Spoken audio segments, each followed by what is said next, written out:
of this video, you can do so on This is some of the really shit I've ever just hit the seen. subscribe button and prepare to hear one of the Stop craziest knife stories ever crime. told. Today, I'm here Stop in knife Agar crime. Grove, Let's birthplace stop of one of knife London's crime. Let's most stop notorious drugs, and everything. dangerous street gangs, Listen to this. Active Gang. Listen And to you might this. recognise the building. Pull up and listen to this, man. Yo, man. Sad story, man. Warning, this video contains themes of violence, death, and gang activity. This video is an educational documentary. It does not intend to glorify, incite, or encourage illegal behavior. All of the information is taken from public sources and is shown on the basis of fair use. I've made every effort to ensure accuracy of the sources, but I am not responsible for any content third parties have published. Every effort has been made to censor this video in accordance with YouTube's community guidelines, but if you want to see an uncut 4.5-hour version of this video, you can do so on patreon.com/TraplawRoss. But if you're not interested in that, just hit the subscribe button and prepare to hear one of the craziest stories ever told. Guys. So, yeah. Today, I'm here in Agar Grove, birthplace. So, I'm going to watch this for as long as I can because I'm a busy guy. We can't sit here 4 hours with you lot. But, yeah, man, we'll save it, we'll like it, share it, subscribe, and all that good stuff, yeah? So, yeah, help the brother out, Trap Law, yeah? Shout out Trap Law. Enough respect. Look, we signed up, yeah. We'll get back to him still. I'll save this still. Path out of the dangerous lifestyle that so often ends in tragedy. Since Chief Keef, countless names have emerged. Lil Durk, yeah, Young Thug, let's go Pop back, Smoke, so- just to name a few, artists. Yeah, man, let's go back and let's watch it. Seems that no matter the city, Let's go.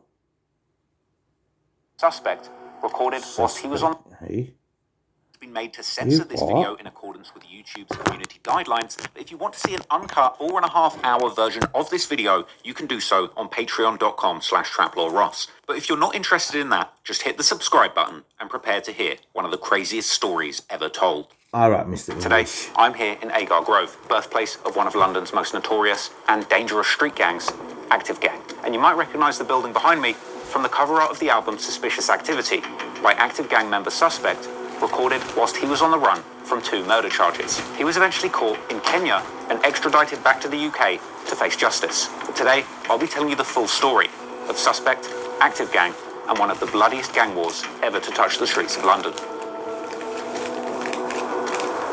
I've been covering the most famous and dangerous stories from hip-hop history for years now. From the gang-controlled blocks of Chicago's South Side to the bullet-riddled palm trees of Jacksonville in northern Florida. And it seems that no matter the city, if you look hard enough, there's always a crew of hardened gangsters that control the streets and are willing to kill to protect what's theirs. But ever since the 2010s, when Chicago Drill emerged, it seems that behind every gang, there soon emerges a gangster rapper. One of those people who had lived the dangerous gang lifestyle and eventually found a way of telling their story through music. Since the emergence of a teenage gang member named Chief Keef from Chicago's O Block, gangster rappers have emerged from all around the world, turning their pain into art and forging a path out of the dangerous lifestyle that so often ends in tragedy. Since Chief Keef, countless names have emerged. Lil Durk, Young Thug, Pop Smoke, just to name a few, artists who made their mark on the music world with their stories of gang life coming out of their respective cities. Each of them has a different sound, style, and cadence, but underneath is the same formula. The DNA of drill music has spread around the world and mutated, with each city establishing its own unique style. I love drill music, from Chirac to Sydney. But there's one question I constantly get asked. Is there anywhere in the UK that gets as active as Chicago? I don't You love don't the know the music, half. mate. That's Because when the it comes to devil. gangster rappers Yeah. in UK drill, I just or like the the UK's story. capital city, London specifically, there's a whole bunch of hoods and a whole bunch of demons raising hell and waging war on their respective ops. But when it comes to the most dangerous Yeah, and man, demonic pull out the rappers in Cali bud, London, man. Pull out the one Cali name bud, stands yeah, man. above You them all. tight-fisted bastards. And let's smoke, man. You might die tomorrow, man.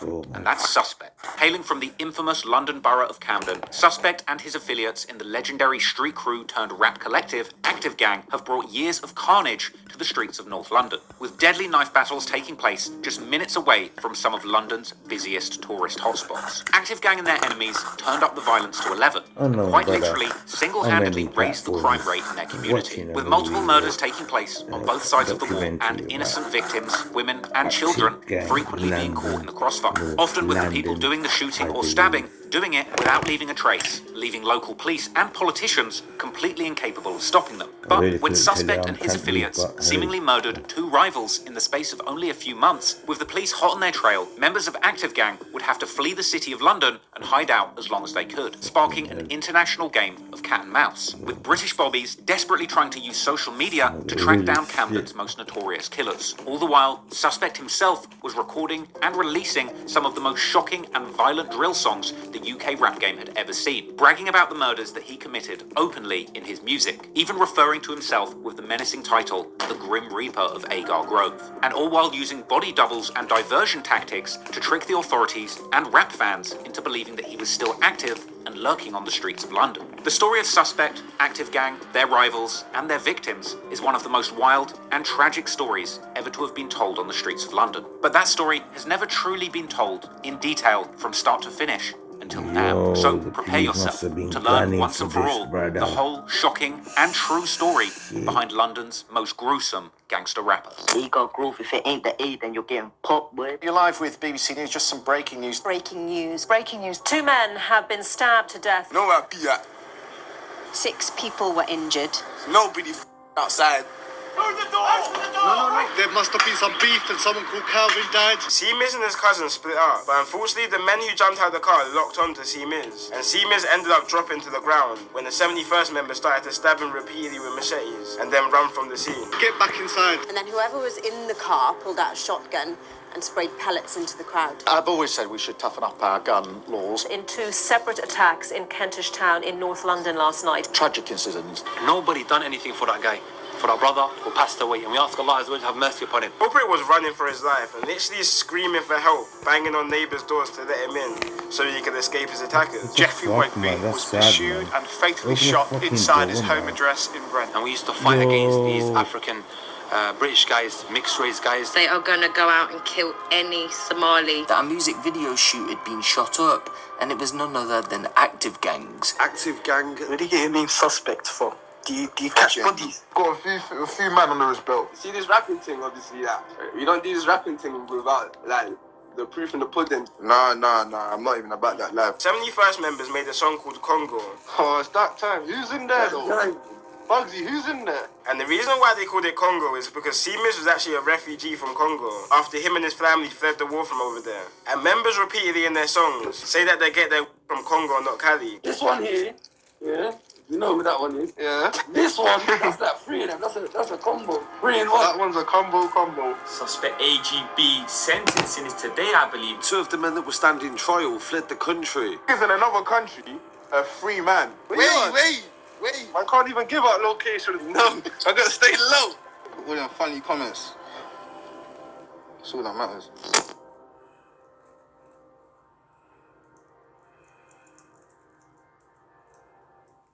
Yo, that's some fucking real shit, guys. Hit up Trap Law and all Not that to be business. confused with Camden, New Jersey, which is often Leave ranked it as on one of the for a most bit. dangerous cities in America, the London borough of Camden is one of the most famous tourist spots our city has to offer. To the casual visitor, it would be difficult to see how this thriving area, with its bustling markets and high property prices, could be so dangerous beneath the surface. But that's the thing about London. Unlike the sprawling cities of the United States, being such a densely populated area, you might go from standing next to a multi-million-pound property and turn one corner and find yourself in the middle of one of the city's most deprived council estates, or projects as you Americans would probably call it. Camden itself is located in northwest London, and is one of the 32 boroughs, meaning administrative areas, that make up Greater London. The current borough of Camden was created in 1965, when London's administrative area was expanded to incorporate the Greater London, and it includes districts or neighbourhoods, many of which are famous for their ostentatious wealth, such as Hampstead, Kentish Town, Camden Town, Kilburn, Somers Town, King's Cross, St Pancras, Chalk Farm, Haverstock and Gospel Oak. One of these neighbourhoods you are most likely to be aware of is Camden Town, also often just called Camden, that the borough is named after, and that's where much of the events of this video will take place. Camden Town has been known around the world since the 1960s as the heart of London's art and cultural scene, with it being home to famous music venue The Roundhouse, where acts like Pink Floyd performed in their early years. In later decades, Camden's music venues and bars were scenes where bands like Coldplay and Oasis first made their names. And over the years, through every era of music, Camden has been home to many famous musicians, including the singer Amy Winehouse, with her unfortunately being found dead in her $3.5 million Camden Square home in 2011. Nowadays, a statue of Amy Winehouse can be seen in Camden, and her former home has become a tourist attraction to her fans, despite it having new owners. Moreover, over the years, Camden has been a breeding ground for many different urban youth countercultures, like the punks, ravers, and hippies. Ultimately, Camden is one of those places where outsiders and nonconformists can fit in, call home, and flourish. And perhaps as a result of the openness and tolerance fostered in the area, over the years, Camden, or more specifically Camden Town, has become a tourist attraction in its own right. Best known for its popular street markets specializing in arts, counterculture and alternative clothing, delicious and trendy street food, and maybe the odd bit of counterfeit designer clothing and smoking accessories that I'm sure fans of this channel will probably enjoy. In fact, speaking of smoke shops, Camden has for a long time been known to be a hotspot for illegal drug markets, sometimes even being referred to as the Amsterdam of the UK. Despite Camden's countercultural ethos still being somewhat intact, the area has also gained attention in recent years for arguably going through a significant gentrification. Similar to many other boroughs of London, which despite the natives struggling with rising costs of living, the push still continues to demolish affordable housing and replace it with multi-million-pound new build developments, often only affordable to the super wealthy, often even being used as investments for overseas investors, meaning that many of these expensive and new homes built in these areas are often left empty, all while wealthy Chinese and Russian investors cash in on the constantly rising property markets in London from the comfort of overseas, without ever even stepping foot in Camden and risking a potential shanking. This gentrification process only tells part of the story, because Camden really is an area with some of the biggest wealth gaps and income equality in the United Kingdom. As I mentioned at the start, many of the poorest estates in London exist literally a block away from multi-million-pound mansions. These are the kind of multi-million-pound mansions you might expect to see in prime spots right next to Camden Square, which is only 6 minutes walk away from the formerly neglected Agar Grove estate. This estate is home to the depressing council block Lulworth House, which was featured prominently on the cover of Suspect's album Suspicious Activity, and is the birthplace of the menacing street crew Active Gang, who we will be discussing extensively in this video. Now, when I went to visit the area, I was struck by just how much this depressing and brutalist old council block stood out amongst the newly built private luxury developments surrounding it in the neighbourhood. Anyway, despite their close proximity to the multi-million-pound properties, the British equivalent of public housing, or the projects, known here as council housing or council estates, tend to be the areas where gang violence is most common. Now, it's important to remind you that when I say estate, I'm not talking about a large, luxurious swathe of land somewhere in the countryside, along with a luxurious mansion and swans. So-called council estates are typically large, publicly owned projects that offer affordable social housing, generally cramming as many families on low pay into cramped apartment buildings. However, nowadays, many of the old council estates are being torn down and to a lesser extent replaced by private housing associations run for profit. Part of the reason this has been allowed to happen is because of the bad reputation that council estates have fostered, becoming notorious hotspots for criminal activity and antisocial behaviour. In the UK, we also have a right to buy policy, which allows individuals that are living in social housing the opportunity to actually buy that property privately from the government. That would give an individual that's living on social housing a great opportunity to take their first step on the ladder towards homeownership. But the unfortunate side effect of that policy means that the next person who's looking for social housing is less likely to find it because the government are slowly selling off the social housing and not replacing them. This is a significant contributor to the UK's ongoing housing crisis, and it's a big reason why the housing in London is so ridiculously expensive. And unfortunately, despite all the tourists and rich inhabitants, as well as Camden's close proximity to London's high-earning financial districts, the social unrest in Camden's poor communities and social housing has led Camden to become increasingly dangerous over the years, with particularly brutal murders taking place right on the streets, sometimes even in broad daylight. But before getting more in depth on the gangs in the area that are driving this violent crime, on a more positive note, Camden also has a rich history when it comes to UK rap music. For example, one of the first real breakthrough UK rap groups hails from Camden, the infamous and divisive rap trio N-Dubz, who were among the first British rap groups to gain popularity when UK rap went from underground to the national mainstream during the 2000s. In the late noughties, a new wave of British gangster rap emerged called road rap. This saw artists such as South London's own Giggs gaining national popularity by showing an authentic look at Britain and especially London's gang underworld. In many ways, the British road rap wave predates and foreshadowed the gritty and raw visual aesthetics that Chicago drill music videos would end up popularizing globally years later. Some young gang-affiliated rappers from Camden would also start dropping songs, including artists like Ambush, Prospect, and Rowdy, who repped the Queen's Crescent gang located in the postcode NW5 in the Kentish Town neighbourhood. In fact, Queen's Crescent, or QC, has been considered as one of the most notorious hoods in Camden for some time due to extensive gang activity. And while Ambush made a considerable name for himself in the British rap scene since then, unfortunately in 2012, Rowdy, real name Sean Ferdinand, ended up receiving a life sentence for allegedly stabbing and killing a young man and attempting to kill another. By mid-2010s, many of Camden's gangs were actually united under one banner called Cracktown, or CT. And in 2015, Cracktown affiliates YD and JP would release their song Man Down, which is arguably one of the first UK drill songs recorded in North London to gain prominence. This was just a little while after the UK drill genre had been emerged, mainly coming out of South London, with pioneering South London drillers from sets like 150 from Brixton being some of the first British rappers to make drill music influenced by Chicago drill. Sadly, the music video for Man Down also seems to mark one of the last times that these different Camden gang sets known as Cracktown came together on good terms while pursuing more positive goals like music. Because soon after this video released, the music side of Camden gang life would slow down as members would focus on a deadly war that was brewing in the streets. And sadly, in the years that followed that music video, many of the young men depicted in it would find themselves being forced to pick a side in what would end up becoming one of the most violent street feuds London had ever seen.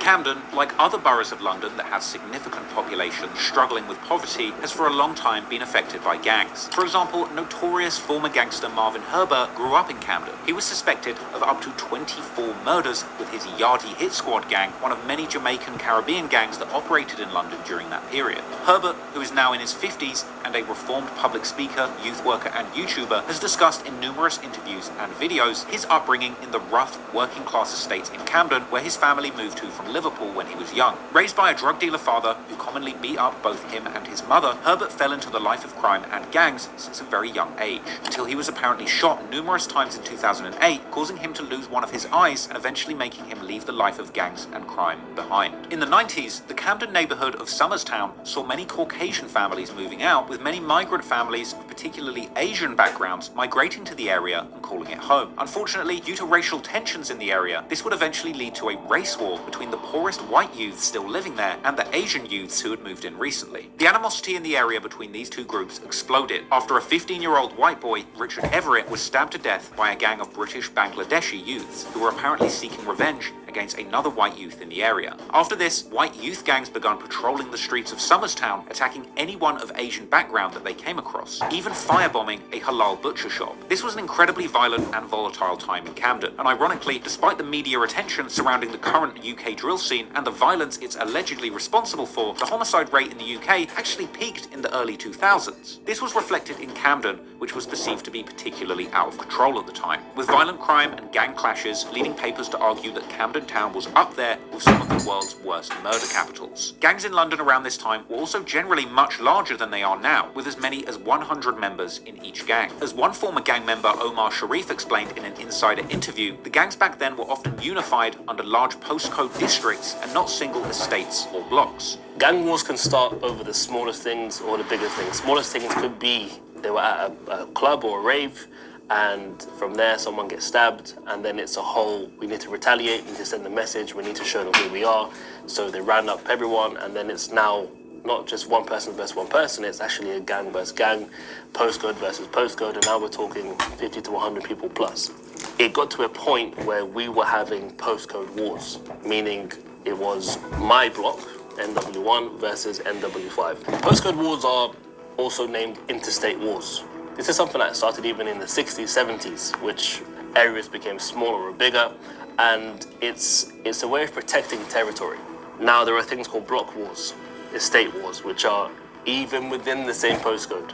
There is such rivalry, there is such demand for who is more important, so it goes from area, postcode, now to blocks, which creates further division meaning that his gang, which rep the postcode district NW1 that covers a large section of South Camden, were beefing with the entire area of the postcode district NW5, which covers much of North Camden. In 2007, a document by Scotland Yard's Special Crime Directorate that was seemingly leaked to news outlets and online listed a whopping 257 gangs allegedly operating in Greater London boroughs. In Camden, the document, which was at the time argued to already be a little bit outdated, listed a total of 8 gangs active in the area. This included the Born Sick Crew, Centric Gang, the Cromer Street Massive, the Denton Boys, the Drummond Street Posse, the NW1 Boys, aka Cumbo Gang, the Peckwater Gang, and WC1. The Drummond Street Posse hailed from around the busy Euston train station and were thought to have been involved in that 1994 killing of Richard Everett. The group was also allegedly involved in a violent clash with another gang, the Cromer Street Massive, from around King's Cross Station in 2003. In 2006, the Centric Gang received media attention after one of their alleged members, a young student named Mahir Osman, also known as Smiley, was brutally stabbed by alleged rival gang members from Tottenham. According to the news article, Centric Gang hailed from the Chalk Farm neighbourhood where the famous music venue The Roundhouse is. But according to a childhood friend of Smiley, journalist Ismail Inarshe, Centric Gang were a Somali-based gang that had members all over the Camden borough. In 2007, another gang, the Denton Boys, who were from the Denton estate in the Kentish Town neighbourhood, were allegedly terrorising the neighbourhood, committing daily robberies and other violent crimes. In 2008, local news and blogs were reporting of another gang called the Money Squad, or TMS, reportedly another largely Somalian origin gang, who were allegedly selling large amounts of drugs around the Camden street markets. That same year, newspapers would also report of an alleged member of the Money Squad, Sharmark Hassan, being shot to death in what seemed like a gang-related incident. Years later, a reformed gang member and popular Muslim motivational speaker and social media influencer Abu Taymiyyah Jailani would talk about his time in Camden gangs, describing it as postcode wars, but also mentioning how his gang was mostly Somalians and Yemenis from Kentish Town, whereas their ops were African-British guys of a mixed-race heritage. Those who I used to hang around with mostly like Somalis and Yemenis. Okay, it was more situated in Kentish Town. We used to come to Camden a lot because the other elders were there.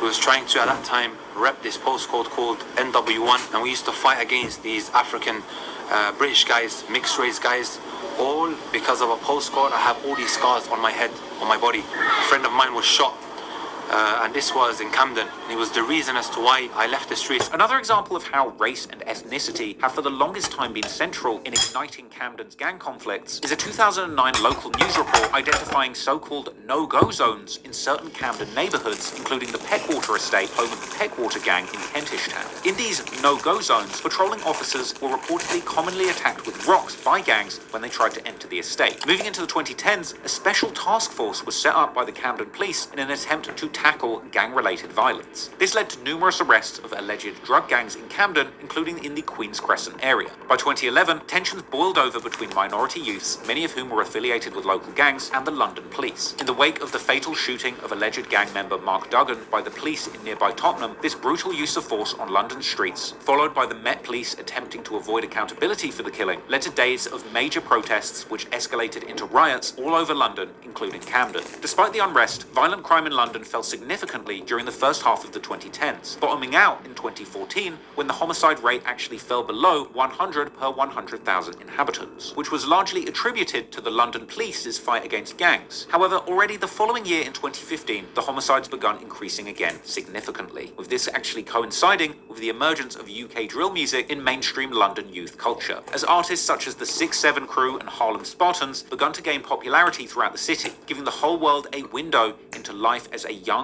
gang member on one of London's many dangerous estates. These early pioneers of the UK drill genre and the beatmakers who brought these lyrics to life eventually led to the distinctive sound of UK drill being born, with the sliding 808s, wavy percussive patterns, and creative snare placements that made it a unique sound and eventually a global movement. As the sound of UK drill would later spread to the projects of Brooklyn and the Bronx in New York, influencing some of the Big Apple's most prominent drill artists like 22Gs and Pop Smoke. Also in 2015, many news outlets began reporting on maps published online showing the alleged territories of different gangs in London. One of these maps is still available and appears to list gangs in Camden such as the QC Blocks, Camden Marleys, Somerstown, Cumbo Blocks, Drummond Street Posse, Cromer Street Massive, and Agar Grove. Interestingly, many of these same gangs are mentioned in a 2019 Guardian article about knife gangs in London, which actually prompted a gang expert and former police officer from Camden to comment on these gangs on Twitter. He would dispute some of the information provided about the gangs in Camden and elaborating on how QC and Agar Grove were fraught with infighting, ultimately concluding how things turned for worse after 2014 when new gangs arrived in the territory of Camden all around the same time as an important gang police team was disbanded. It's around this time that the gangs involved in the events of this video begin truly getting active in the streets of Camden, as young men and teenage boys from the area would get sucked into the local gang politics and their deadly conflicts. In this story, there will be many names of many young men who played a role in the war playing out on the streets, as well as in the recording studios where those battling for dominance on the streets of Camden would boast and brag about their activities on the roads. However, there's one name that stands above all of them when it comes to brutality and notoriety. That's a young man by the name of Tariq Kennedy Mangal Monteiro, who you might know better as Suspect.